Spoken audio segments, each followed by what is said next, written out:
What if one morning your body stopped listening to you, you reach for desire, but nothing happens? The connection is there, yet the response is gone. In that moment, silence hits harder than pain. I've seen that silence in too many men, the confusion, the shame, the question. They're too afraid to ask out loud, what's happening to me? The truth is, when your body begins to change in ways you can't control, it's not just about performance, it's your physiology calling for help, blood flow, hormones, nerves, even your state of mind, all tangled together trying to tell you something.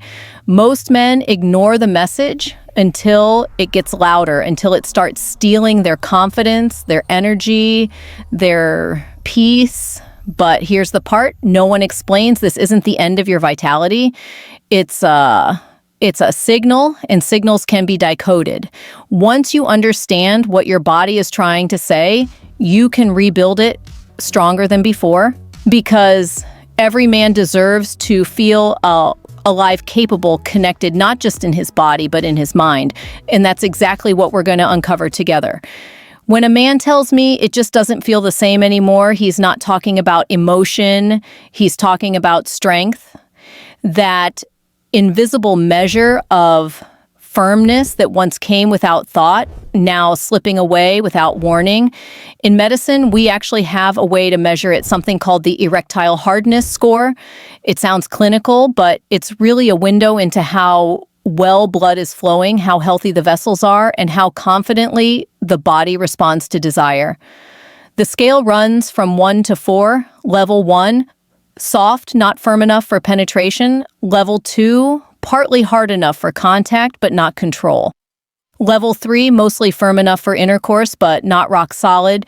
And level 4, fully rigid, the kind that feels unshakable. Most men never realize this scale exists yet. I've seen how powerful it becomes once they understand it, because numbers remove shame.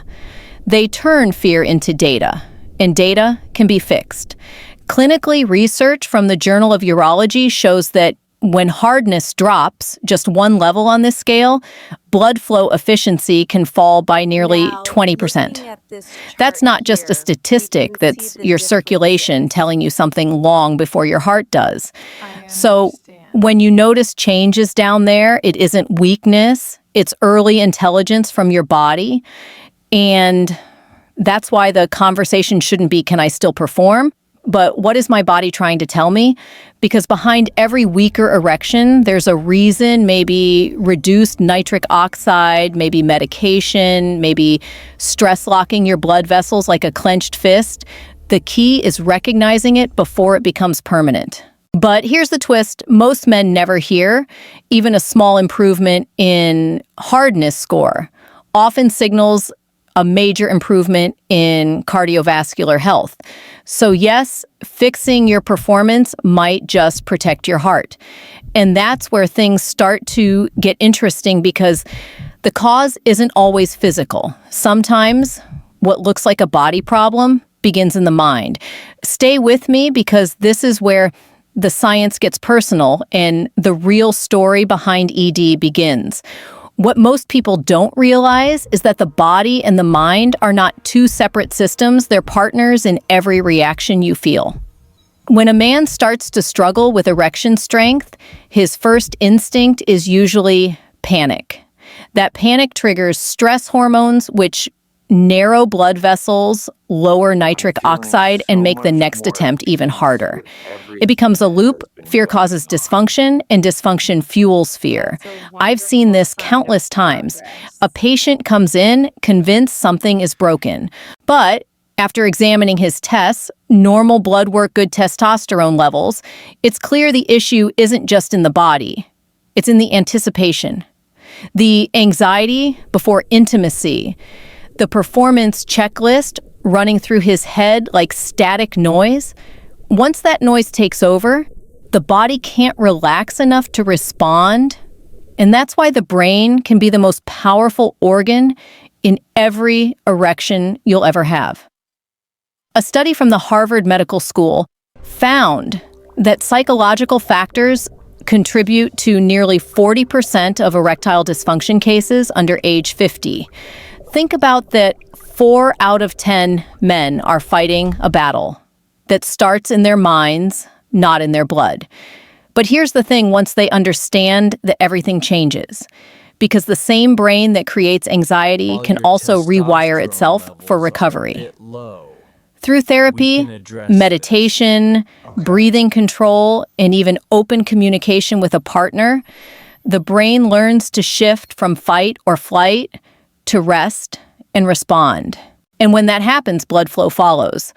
I often tell my patients, your body listens to every thought you have. The moment you stop seeing sex as a test and start seeing it as connection, your physiology responds differently. What was once tension becomes rhythm again. Because sometimes the most powerful treatment isn't a pill, it's perspective, and yet not every case is psychological. Some signals come from deep inside the body itself, hidden in the chemistry of blood hormones and circulation. That's where the next truth unfolds. Sometimes the problem doesn't start in the mind, it starts deep in the bloodstream. I've had patients who eat clean, exercise, and still come to me asking, oh, why isn't it working? And the truth is, even the healthiest man can have arteries that look fine on the outside but struggle on the inside. The vessels that supply blood to the penis are some of the smallest in the body, about the width of a strand of spaghetti. So when there's even a little buildup, blood flow slows down fast. Studies from the Mayo Clinic show that erectile dysfunction can appear years before signs of heart disease. It's like your body's early warning system whispering before your heart ever screams. That's why I always tell my patients, your heart health and your sexual health are not separate. They're chapters of the same story. Sometimes it's not just blood flow, it's hormones quietly shifting testosterone, sliding just below optimal, or even an underactive thyroid, sending the wrong signals. A drop of only 15% in testosterone can reduce morning erections dramatically, and yet most men never check their levels. Then there's nerve damage, diabetes, spinal injuries, even long hours sitting at a desk, all slowly cutting off the body's ability to send the start signal when arousal begins. And while every cause sounds different, they all share one truth. Your body is speaking long before the problem becomes permanent. The challenge is learning to listen. That's why in my consultations, I tell patients to treat every symptom like a clue. Fatigue, brain fog, lack of drive. Sometimes they're not aging. Their circulation hormones, metabolism, all whispering the same message, take action now. Because once we identify the source, we can rebuild from the inside out, better flow, stronger response, and more natural confidence. But here's where it gets even more fascinating. Sometimes the very medications used to fix one problem end up creating another. And that's where the next hidden connection appears, the one between antidepressants, mood, and performance. I can't count the number of times a patient has sat across from me whispering, ever since I started that new antidepressant, something feels off. They hesitate to finish the sentence, but I already know what's coming next. The medication that helped their mind has started to quiet their body. This isn't rare. It's one of the most common side effects of SSRIs, the family of antidepressants that millions rely on to stay emotionally balanced. And yet, few are ever told what it can do to their sexual health. Studies published in the Journal of Sexual Medicine show that up to 70% of people on SSRIs experience some form of sexual dysfunction, lower desire, delayed ejaculation, weaker erections, or difficulty reaching orgasm. Here's what's really happening. SSRIs raise serotonin levels to stabilize mood, but serotonin also suppresses dopamine, the chemical that fuels arousal and pleasure. So even if your heart is open and your partner is right there, your brain might be pressing the brakes. It's like trying to drive with one foot on the gas and the other on the brake. You want to move, but the chemistry just won't let you. But there's good news. This doesn't mean you have to choose between your mental health and your sexual vitality. There are ways to balance both. Sometimes it's as simple as adjusting the dosage, switching to a different class of medication, or timing your doses differently. And sometimes we introduce natural dopamine boosters, exercise-specific amino acids, mindfulness practices to help your body find its rhythm again. I always tell my patients, never suffer in silence, because your psychiatrist and your urologist should be talking to each other. When both sides of your care team communicate, you stop fighting your own biology and start restoring balance. And that balance can be life-changing. When the mind and body are finally in sync again, desire comes back like sunlight breaking through a storm, sudden, warm, unmistakably alive. But to make that happen, there's one more missing piece: how you as the patient become your own advocate, how you take control of your records, your communication, and your recovery. If there's one truth I've learned from years of treating men, it's this: no one understands your body better than you. Doctors can guide, prescribe, and test, but you are the one living inside the data every single day. That's why becoming your own advocate isn't optional anymore. It's essential. Too often, I see patients bouncing between specialists, cardiologists, psychiatrists, endocrinologists, each holding a piece of the puzzle, but no one seeing the full picture. And that's where everything gets lost. Because health isn't a relay race, it's a team sport. You have to be the captain. Today, most clinics give you access to online health portals. Every lab result, every scan, every note from your last visit, it's all there. Download it, keep it, read it. It's not just medical jargon. It's your story written in numbers. When you walk into a new office, bring that story with you. That way, your doctors don't have to guess what's already been tried or what's failed. They can move forward instead of starting over. And when you make that shift from passive patient to active participant, something changes. You stop waiting for answers and start finding them. You begin to see how your sleep, your stress, your nutrition, and your mindset all weave together into one clear end signal, the state of your body's health. I tell my patients this every time: you are not broken. You are a system waiting to be rebalanced. Once you understand that, you stop feeling powerless. You start realizing that healing isn't just about treatment, it's about ownership. And here's the part that always gets them thinking: once a man takes charge of his health, his confidence in every other part of life begins to rise with it. Because when you start showing up for yourself, your body listens.